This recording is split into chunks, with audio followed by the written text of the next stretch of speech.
제가 이번에 소개드릴 논문은 Mimic Play, Long Horizon Imitation Learning by Watching Human Play라고 하는 논문으로 2023년 10월에서 오랄 세션을 받은 논문입니다. 네, 논문의 소개는 이제 다음과 같이 진행이 되겠고요. 먼저 논문을 소개드리기에 앞서서 저자분에 대한 소개를 드리면은 이분은 이제 그 페이페이 리라고 그 로봇 강화학습 쪽에서 좀 그 유명하신 교수님이 계신데 그분한테 이제 박사과정으로 계신 분이고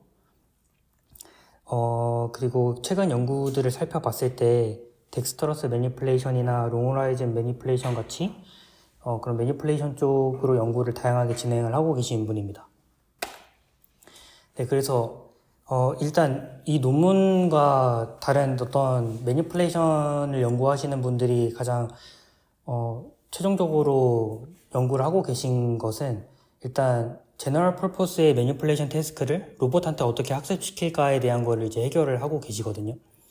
그래서 제너럴 퍼포스라고 하는 게 무엇이냐라고 하면 어떤 매니플레이션 태스크가 있을 때 그 매니플레이션 태스크를 학습시킨 로봇이 예를 들어서 뭐 핸드폰을 짚는 태스크를 학습을 시켰다고 하면은 보통은 이제 그 핸드폰을 짚는 거 외에는 뭐 예를 들어서 뭐 공을 던진다거나 이런 식으로 다양한 어떤 오브젝트와 상호작용을 하거나 아니면 또 주방에서 어떤 학습시킨 로봇이 뭐 공장 같은 어떤 산업 현장에서는 사용이 불가능하다거나 이러한 경우가 있는데 이제 그런 거 없이 좀 제너럴한 목적을 가지는 매니플레이션 태스크를 학습을 시켜서 이런 것들을 다 커버를 해보자라고 하는 연구 분야입니다. 네, 그래서 이거를 이제 해결하고자 하는 방법으로 제시된 솔루션이 이제 이미테이션 러닝인데요. 근데 이제 그냥 이미테이션 러닝을 나이브하게 사용하게 되면은 제너럴하게 매니플레이션 태스크를 커버를 할 수가 없어서 이제 그것과 관련해서 두 가지 방법을 요즘 연구가 되고 있는데 이제 첫 번째로는 Learning from Play Data라고 하는 겁니다. 그래서 이 Play Data라고 하는 게 뭐냐면 원래 이미테이션 러닝에서 이제 그 데몬스트레이션 데이터를 모으게 되면은 그 어떤 그 데몬스트레이션은 어떤 스페시픽한 태스크가 정해져 있잖아요. 예를 들어서 뭐 운전을 한다고 하면은 어떤 트랙을 따라서 돌아야 되고 그리고 뭐 어떤 물체를 짚는다고 하면 그 물체를 짚는 것에 대한 그 태스크를 수행하는 데몬스트레이션 데이터를 모으게 되는데 플레이 데이터 같은 경우에는 어떤 씬이 정해져 있고 그 씬 안에 있는 오브젝트들이랑 그냥 자유롭게 상호작용하는 거를 모으는 겁니다. 그러니까 어떤 정해진 태스크나 그런 골이 없는 데이터를 의미를 하는 거고 그래서 이렇게 플레이 데이터를 모은 걸로 학습을 시키게 되면은 애초에 그 데이터 자체가 스페시픽하지 않으니까 좀 더 제너럴한 목적의 매니플레이션 태스크를 커버를 할 수가 있다라고 합니다. 그리고 두 번째로 이제 하이라키컬 이미테이션 러닝인데 이거는 이제 이미테이션 러닝이 진행이 될 때 그 폴리시가 학습을 하는 게 제가 생각하기로는 두 가지가 있다고 생각을 하거든요. 그러니까 어떤 데몬스트레이션 데이터로부터 이 데몬스트레이션 데이터가 어떤 인텐트를 가지고 그 행동을 하는 건지도 학습을 해야 될 뿐더러 그리고 그거에 맞게 내가 어떻게 잘 행동할 수 있는지도 학습을 해야 되는데 이제 그거를 두 개를 나눠서 진행을 한다고 생각하면 될 것 같습니다. 그래서 하이 레벨 플래너스에서는 그 인텐트를 학습을 하는 거고 그리고 로우 레벨 컨트롤러에서는 그 학습된 인텐트를 가지고 그 인텐트에 맞게 어떻게 행동을 해야 되는지를 이제 학습을 한다고 보시면 될 것 같습니다. 네, 그러면 이제 기존의 연구들과 지금 이 미믹 플레이와의 차이점이 무엇인지를 살펴보면 먼저 기존의 연구들은 하이라키컬하게 나눠서 진행을 했다고 하더라도 그 하이 레벨 플래너와 로우 레벨 컨트롤러에서 사용하는 데이터가 그 사람이 원격 조종하는 로봇 플레이 데이터를 사용을 하거든요. 근데 이제 로우 레벨 컨트롤러 같은 경우에는 사실 학습을 위해서 엄청나게 많은 데이터가 필요하진 않은데 하이 레벨 플래너를 학습을 할 때는 많은 데이터가 필요하게 됩니다. 근데 이렇게 로봇 플레이 데이터 같은 경우에는 모을 때 시간이 굉장히 많이 걸리기 때문에 많은 양의 데이터를 모으는데 한계가 있고 만약 모으게 되더라도 시간이 너무 오래 걸리니까 그런 부분에서 한계가 있다라고 얘기를 합니다. 근데 어쨌든 하이 레벨 플래너는 그 플레이 데이터 자체의 어떤 인텐트를 학습을 하는 거다 보니까 예를 들어서 내가 어떤 물건을 짚는 데이터를 모았다고 했을 때 그게 그 물건을 짚는 주체가 로봇팔이든 아니면 사람 손이든 그것에 대한 인텐트는 변함이 없기 때문에 이거를 휴먼 플레이 데이터로 대체를 해도 괜찮다라고 생각을 했다고 합니다. 그래서 휴먼 플레이 데이터를 모으게 되면은 같은 가치의 로봇 플레이 데이터가 예를 들어서 3시간짜리가 있다고 하면은 휴먼 플레이 데이터로는 10분 만에 모을 수 있다. 그래서 시간을 굉장히 절약할 수 있다라고 얘기를 합니다. 네, 그래서 이제 메소드를 설명을 드릴 건데요. 메소드를 설명드리기 앞서서 데이터를 모으는 방식에 대해서 설명드리도록 하겠습니다. 네, 영상을 보시면 휴먼 플레이 데이터도 그렇고 로봇 데이터도 그렇고 사실 뭘 해야 되는 데이터, 어떤 걸 데몬스트레이션 해야 된다는 주제 없이 그냥 자유롭게 그냥 저렇게 환경과 상호작용을 하면서 그냥 사람이 마음이 이끄는 대로 그냥 상호작용하는 걸 모으는 게 이제 플레이 데이터입니다. 네, 그래서 이렇게 스페시픽한 골과 태스크 없는 그런 플레이 데이터를 모으게 되고 그래서 휴먼 플레이 데이터 같은 경우에는 약 10분 정도에 해당하는 데이터를 모으게 되는데 이게 로봇 플레이 데이터로 치면은 약 3시간에 해당하는 데이터라고 얘기를 하고 있고 그리고 로봇 데이터 같은 경우에도 약 30분 정도의 데이터를 모읍니다. 그리고 어쨌든 이 플레이 데이터를 모을 때 같이 모으는 게 이제 3D 핸드 트래젝토리를 같이 모으게 되는데 그 3D 핸드 트래젝토리를 추정할 때 그 카메라가 하나만 있으면 추정이 안 되니까 캘리브레이트된 그 카메라 2개를 사용해서 정확히 추정된 3D 핸드 트래젝토리도 구해서 같이 매칭을 해서 데이터를 구성을 한다고 합니다. 네, 그래서 이제 그 하이 레벨의 그 레이턴트 플래너를 학습시키는 과정을 한번 살펴볼 건데요. 근데 이 레이턴트 플래너가 이제 2가지 인코더로 구성이 되어 있습니다. 첫 번째로는 이제 옵저베이션 인코더라고 하는 것인데, 이제 이 옵저베이션 인코더라는 걸 먼저 살펴보게 되면, 그 휴먼 플레이 데이터로부터 현재 이미지와 어떤 골 이미지를 같이 입력을 해주게 되면은, 그게 이제 옵저베이션 인코더를 통해서 어떤 압축된 정보를 담고 있는 레이턴트 플랜 PT가 나오게 됩니다. 그럼 이제 이 PT와 그리고 3D 핸드 로케이션 LT를 같이 GMM 디코더에 넣어줘서 어떤 프레딕트된 그 3D 핸드 트래젝토리를 생성을 하게 되는데요.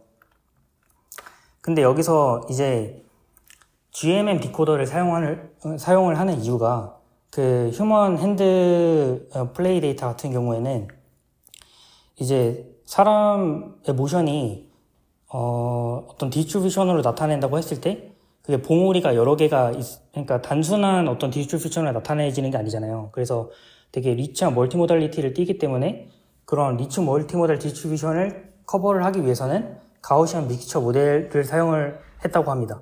그래서 가우시안 믹스처 모델이라고 하는 거는 말 그대로 여러 가지 가우시안을 합쳐서 어떤 디스트리뷰션을 모델링 하는 건데요. 그래서 이 식을 보시게 되면은 K의 가우시안 디스트리뷰션을 서메이션 한 걸로 그 디스트리뷰션을 정의를 한다고 하고 있고, 그리고 이걸 그대로 로그 라이클리후드를 구하게 되는데, 로그 라이클리후드가 최대가 되면은 여기서 추정한 어떤 3D 핸드 트래젝토리가 그 GT에 해당하는 타우 트래젝토리와 유사해진다라고 할 수가 있고, 거기에 이제 마이너스를 붙여서 네거티프를 붙여서 로스 관점에서는 이게 최소화가 되는 게 이게 최대화가 될 수 있게 로스 펑션을 구성을 했습니다. 그래서 그 오브저베이션 인코더 부분에서는 이렇게 가우시안 믹스처 모델 로스를 사용을 하게 되고요. 그 두 번째로 이제 비주얼 인코더 부분인데, 이게 사실 오브저베이션 인코더 부분이랑 비주얼 인코더 부분이랑 따로따로 학습이 진행이 됩니다. 그래서 뭐 동시에 진행이 되는 그런 개념은 아니고요. 근데 그 비주얼 이제 인코더를 설명을 드리면, 이제 여기서는 휴먼 플레이 데이터와 로봇 플레이 데이터를 2개를 다 넣습니다. 근데 이 비주얼 인코더의 역할이 무엇이냐 하면은, 어쨌든 저자가 얘기하기로는 휴먼 플레이 데이터로 우리가 학습을 했다고 해도 결국에는 테스트를 하거나 하는 거는 로봇에서 진행을 하게 되는데, 그러면 그 휴먼 이미지 도메인과 그 로봇 이미지 도메인 사이에는 어쩔 수 없는 비주얼 갭이 존재를 한다고 하고 있고, 그래서 그거를 이제 줄여주기 위해서 이 비주얼 인코더를 도입을 했다고 합니다. 그래서 이 비주얼 인코더를 지나서 나온 이 디스트리뷰션, 휴먼 디스트리뷰션과 로봇 디스트리뷰션을 사이에 이제 KL 다이버전스를 로스로 정의를 하고, 이거를 이제 미니마이즈 하는 방향으로 비주얼 인코더는 학습이 진행이 됩니다.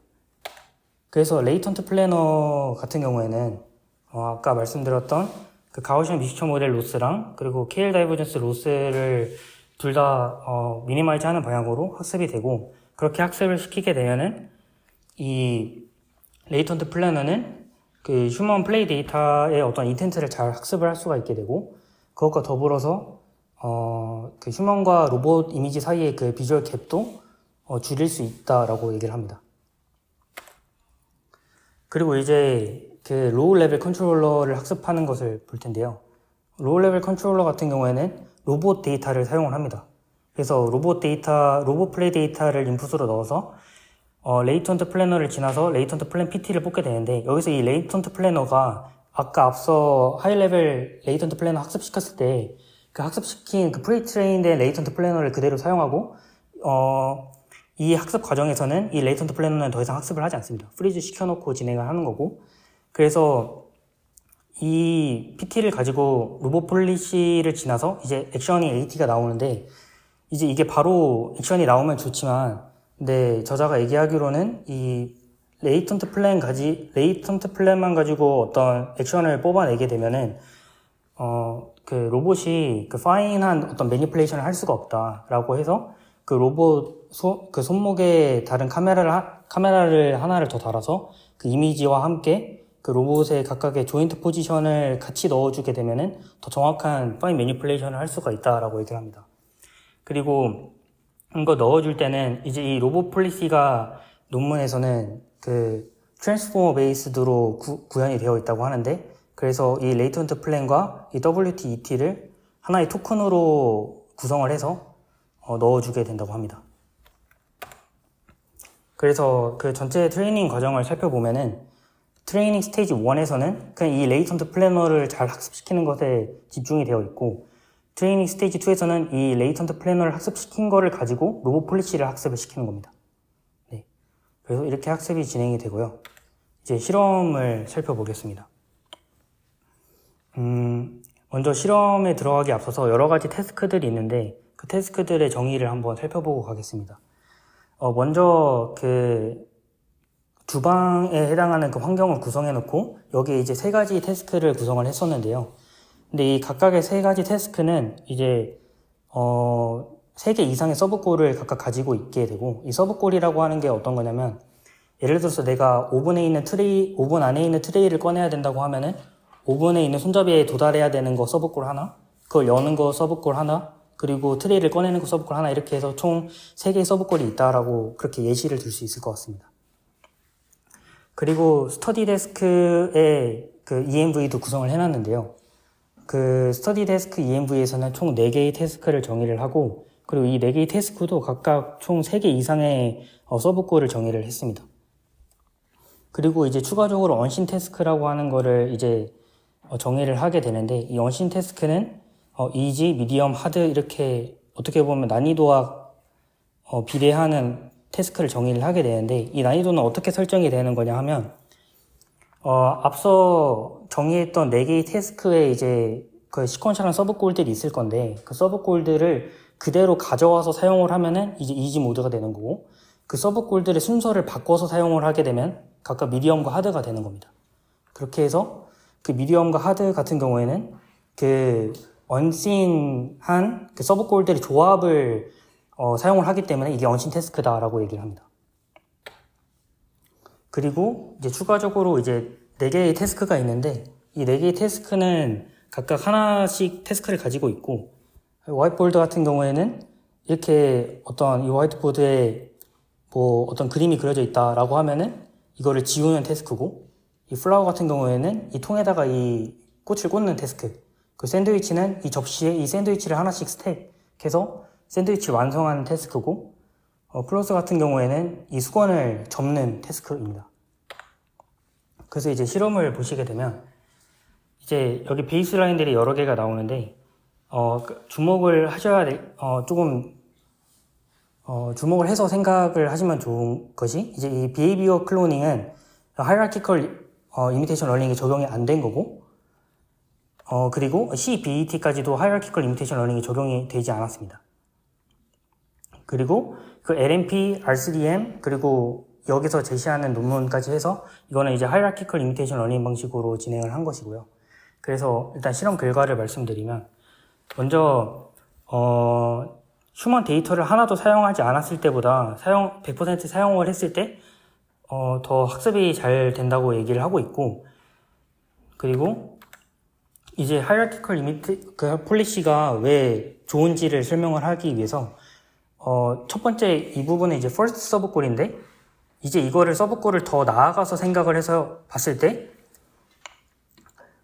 그 하이라키컬 폴리시를 사용하지 않는 애들은 그냥 다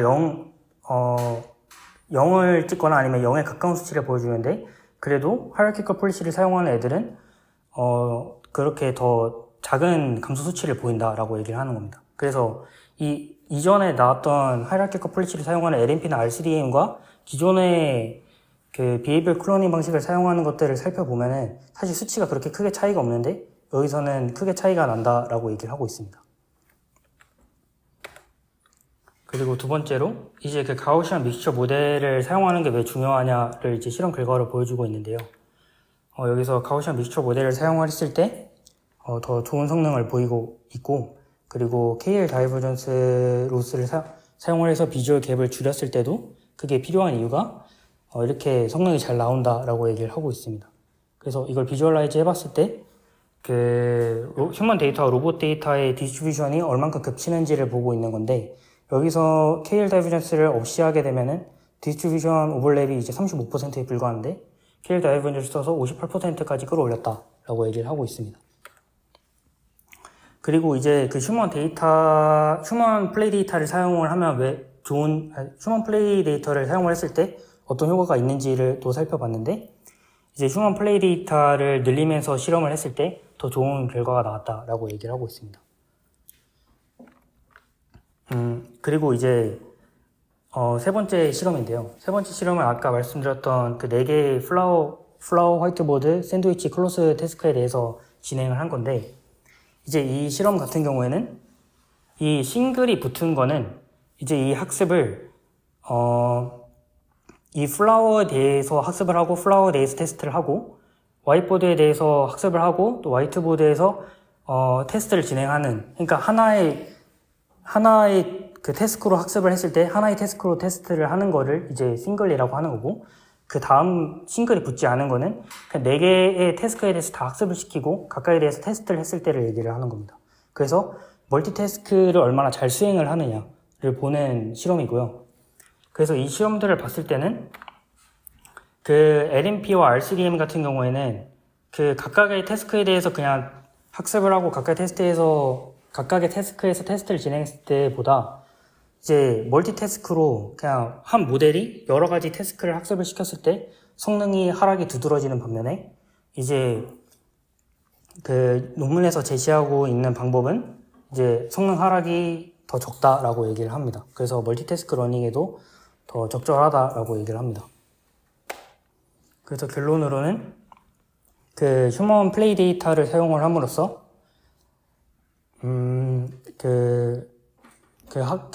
학습 데이터를 모으는데도 효율적으로 모을 수가 있고, 그리고 제너럴라이즈 성능을 높였다라고 얘기를 하고 있고, 그리고 그 하이라키컬 이미테이션 러닝을 도입을 함으로써 멀티태스크 시나리오에서도 더 좋은 성능을 보인다라고 얘기를 하고 있습니다. 근데 이제 이 논문에서 제시한 한계점으로는 결국엔 아까 휴먼 플레이 데이터도 씬이 정해진 상황에서 데이터를 모았는데, 근데 이제 뭐 온라인 유튜브 같은 그런 플랫폼에서 이제 영상을 가져와서 학습을 시키는 그런 상황에 대해서는 이제 그런 상황에 대해서는 아직 힘들다라고 얘기를 하고 있고, 그래서 그 부분에 대해서는 더 발전할 여지가 있다라고 얘기를 합니다. 그리고 두 번째로는 이거는 이제 테이블 위에서만 움직이지 않고 하는 세팅이기 때문에 마찬가지로 이제 움직이면서 매니플레이션을 하는 태스크에 대해서 좀 더 확장이 가능하다라고 얘기를 하고 있습니다. 네, 이거는 제가 첨가 이미지의 레퍼런스고 발표를 마치도록 하겠습니다. 감사합니다.